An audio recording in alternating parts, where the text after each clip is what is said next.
I don't know about you guys, but if I clean that water dish right to spotless, nobody really touches it for a couple days.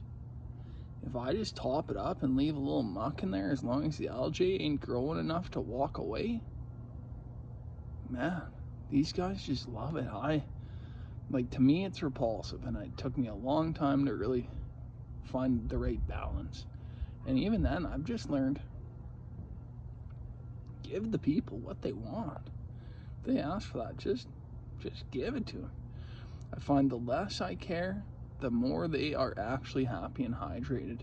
I still give them like I call it a 4 soak, where I throw them all in a big bucket. Gonna need a bigger bucket with how many I've got these days. But they must be used to drinking out of puddles and small sources of water, instead of the idea of, like, they don't go to a stream of the Mediterranean, right? Or the side of the hills of Italy. Like, they must just drink it right off of a leaf, or I really don't even know. But for whatever reason, I always like them having the ability to climb in and climb out, which they have. Even the smallest one to the biggest one can always do that in the water dishes I provide.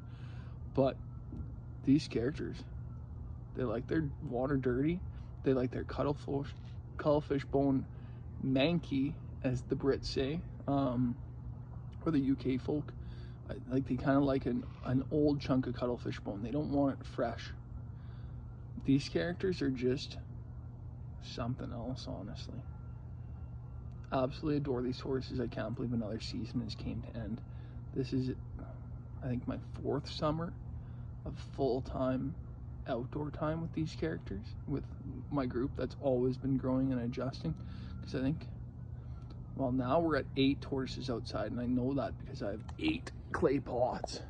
That's how I keep track, is forever how many tortoises I keep outdoors, I put clay pots, so I just do not forget and don't lose any. Because, well, I think that was Ethel at the beginning of the year, that she was a big fan of just digging and hiding her way around, like, and that's Ethel there again. She would dig down in the corner of the sun box there, right underneath the corner of the cinder blocks, and I'd nearly lose her as she went underneath the concrete of my patio there, the patio, as my Uncle Vince would say, the patio.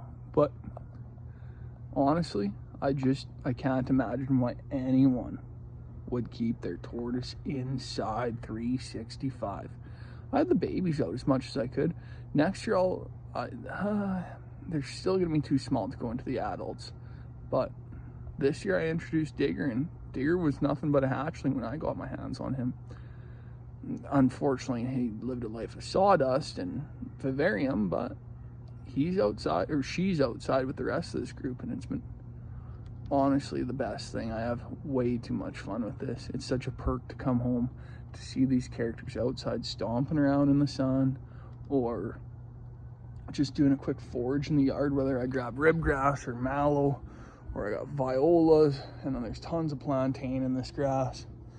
I got mallow behind me here as well.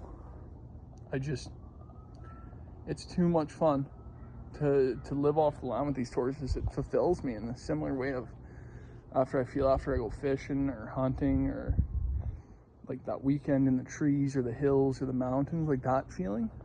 That's like, it's just a drop in the bucket feeling when you get home from work.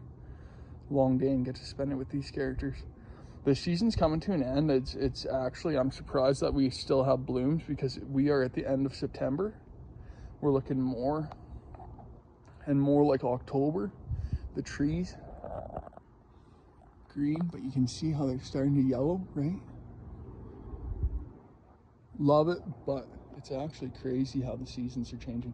Stay tuned with me. We're going to be doing hibernation, brumating.